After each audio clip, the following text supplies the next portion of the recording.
আমি আরও একজন শিল্পীকে ডেকে নেব, আমাদের জাতীয় পুরস্কারপ্রাপ্ত শিল্পী।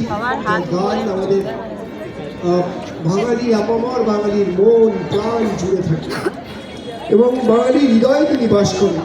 এ তুমি কেমন তুমি, রূপঙ্কর বাগচি। আমি রূপঙ্কর গাকে মঞ্চে আসার জন্য অনুরোধ করছি, জোরে করতালি দিয়ে।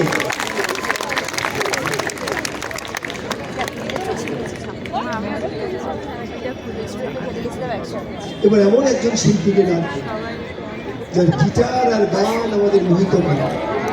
এমন একজন বাঙালি নেই যে রাত্রিবেলা তার গান না শুনে ঘুমোতে পারে। তার একের পর এক চলচ্চিত্র গান বা তার নিজের গান আমাদের মোহিত করে রাখে।